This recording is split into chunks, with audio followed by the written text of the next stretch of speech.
Hi అండి. అందరికీ నమస్కారం. Welcome to my channel. ఈ వీడియోలో విశ్రాంత ఉద్యోగులకు ఇప్పుడే అందిన శుభవార్త. పూర్తి వివరాలు వీడియోలో తెలుసుకుందాము. వీడియోని ఎక్కడే గాని స్కిప్ చేయకుండా ఎండ్ వరకు చూసేయండి. అప్పుడే ఇన్ఫర్మేషన్ పూర్తిగా అర్థమవుతుంది. అలాగే వీడియో చూస్తున్న ప్రతి ఒక్కరు వీడియోకి లైక్ చేయండి ఫ్రెండ్స్. ఈ వీడియోని తోటి పెంచిన మిత్రులతో అయితే షేర్ చేయండి. కొత్తగా మన ఛానల్ చూస్తున్నవారు ఇంకా ఎవరైనా సబ్స్క్రైబ్ చేసుకున్నట్లయితే వెంటనే మన ఛానల్‌ని సబ్స్క్రైబ్ చేసుకోండి.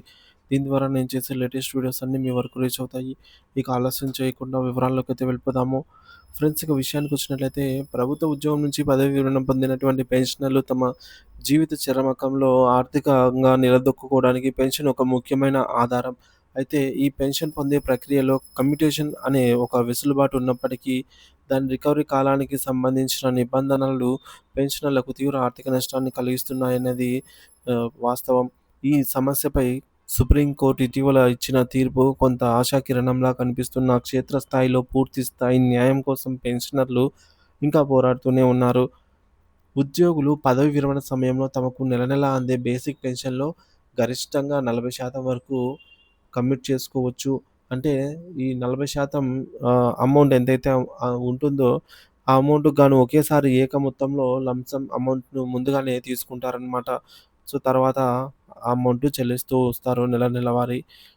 సో, ఇది తక్షణ ఆర్థిక అవసరాలకైతే ఈ అమౌంట్ ఉపయోగపడుతుంది.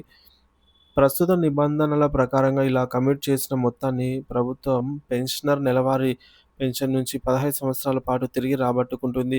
ఈ 15 సంవత్సరాల రికవరీ కాలాన్ని నిర్ణయించేటప్పుడు ద్రవ్యోల్బణం, మరణాల రేటు, మోర్టాలిటీ, జీవన ప్రమాణాలు మరియు ముఖ్యంగా కమ్యూటేషన్ ఫ్యాక్టర్ లేదా మల్టిప్లయింగ్ ఫ్యాక్టర్ వంటి అంశాలను పరిగణలోకి తీసుకుంటారు. కమ్యూటేషన్ ఫ్యాక్టర్‌లో మార్పు. సో, 2008లో భారత ప్రభుత్వం దీర్ఘకాలంగా వాడుకలో ఉన్నటువంటి కమ్యూటేషన్ పట్టికలను సవరించింది. ఈ సవరించిన పట్టికలను అప్పటి ఉమ్మడి ఆంధ్రప్రదేశ్ 2010లో అనుసరించింది. 2010 జనవరికి ముందు కమ్యూటేషన్ ఫ్యాక్టర్ 10.46గా ఉండేది. 2010 ఫిబ్రవరి 1 నుంచి ఈ ఫ్యాక్టర్ అనేది 8.371కి తగ్గింది. కమ్యూటేషన్ ఫ్యాక్టర్ తగ్గడం అంటే పెన్షనర్‌కు లంప్ సమ్‌గా అందే మొత్తం కూడా తగ్గుతుంది. ఉదాహరణకు 2010కి ముందు పదవీ విరమణ చేసిన వారు అదే బేసిక్ పెన్షన్‌తో 2010 తర్వాత పదవీ విరమణ చేసిన వారి కంటే ఎక్కువ కమ్యూటేషన్ మొత్తం పొందుతారు. అయితే విచిత్రంగా కమ్యూటేషన్ ఫ్యాక్టర్ గణనీయంగా తగ్గినప్పటికీ ప్రభుత్వం నుంచి తిరిగి వసూలు చేసే రికవరీ కాలాన్ని మాత్రంగా 15 సంవత్సరాలుగానే కొనసాగించబడింది. సో, ఇది తీవ్ర అన్యాయమని పెన్షనర్లయితే వాపోతున్నారు. వాస్తవానికి కమ్యూటేషన్ చేయబడిన మొత్తం మరియు దానిపై చెల్లించాల్సిన వడ్డీ సుమారు 128 నెలల్లో అనగా 10 సంవత్సరాల 8 నెలల్లో వసూలు అవుతున్నప్పటికీ ప్రభుత్వం మరొక 52 నెలల పాటుగా అదనంగా వసూలు చేస్తోందని, ఇది అహేతుకమని, దోపిడీతో సమానమని వారు ఆరోపిస్తున్నారు. ఆహ్, ఇతర రాష్ట్రాల పరిస్థితి. అనేక ఇతర రాష్ట్రాల్లో ఈ రికవరీ కాలం చాలా తక్కువగానే ఉంది. ఉదాహరణకు కేరళ రాష్ట్రాన్ని తీసుకున్నా కూడా కొన్ని దశాబ్దాల క్రితమే కేరళ ప్రభుత్వం కమ్యూటేషన్ రికవరీ కాలాన్ని 12 సంవత్సరాలకు అమలు చేస్తూ వస్తోంది. గుజరాత్, మధ్యప్రదేశ్ వంటి రాష్ట్రాలు కూడా 13 సంవత్సరాలకు రికవరీ కాలాన్నయితే పాటిస్తూ వస్తున్నాయి. సో, కేవలం రాష్ట్రాలు మాత్రమే కాదు. ఐదవ కేంద్ర వేతన సంఘం కూడా దశాబ్దాల క్రితమే ఈ రికవరీ కాలాన్ని 12 సంవత్సరాలకు పరిమితం చేయాలని సిఫార్సులు చేసింది.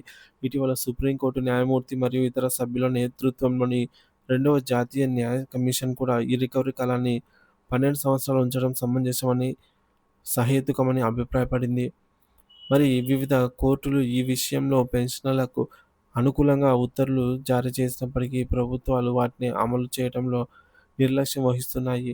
దురదృష్టవశాత్తు భారత ప్రభుత్వం కూడా ఇప్పటి వరకు ఈ అంశంపై స్పష్టమైన అనుకూలమైన ఉత్తర్వులు వెలువరించలేదు.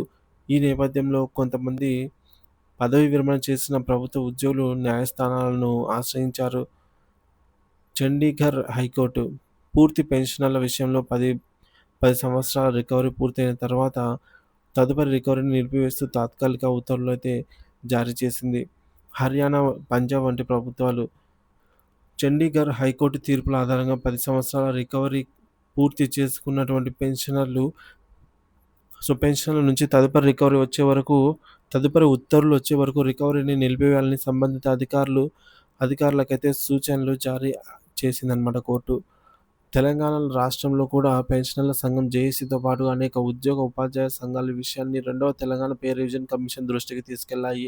వివిధ రాష్ట్రాల్లో వస్తున్నటువంటి మధ్యంతర ఉత్తర్వులు, వాటిపై ఆయా రాష్ట్ర ప్రభుత్వాలు తీసుకుంటున్న చర్యలు గురించి పెన్షనర్ల సంఘాలు ఎప్పటికప్పుడు అవగాహన కల్పించుకుంటూ ఈ సమస్య పరిష్కారానికి కూడా కృషి చేస్తూ ఉన్నాయి.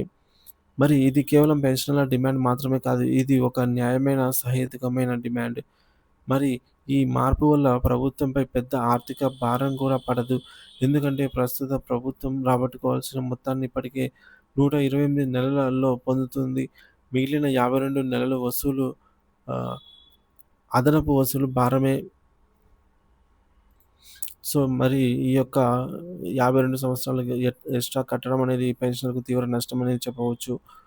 అందువల్ల పెన్షనర్లు, ఉద్యోగ, ఉపాధ్యాయ సంఘాలందరూ కూడా ఏకతాటిపై నిలబడాలి. ఈ సమస్య పరిష్కారానికి సానుకూలంగా కృషి చేయాల్సిన అవసరం ఎంతైనా ఉంది. ప్రభుత్వాలు కూడా పెన్షనర్ల దీర్ఘకాలిక వేదన అర్థం చేసుకొని, మానవతా దృక్పథంతో వ్యవహరించి కమ్యూటేషన్ రికవరీ కాలాన్ని తక్షణమే తగ్గించాలని పెన్షనర్లు కోరుతున్నారు. ఇది వారి వృద్ధాప్యంలో ఆర్థికంగా కొంత ఊరటనిచ్చే ప్రశాంతమైన జీవితం గడిపేందుకు దోహదపడుతుంది.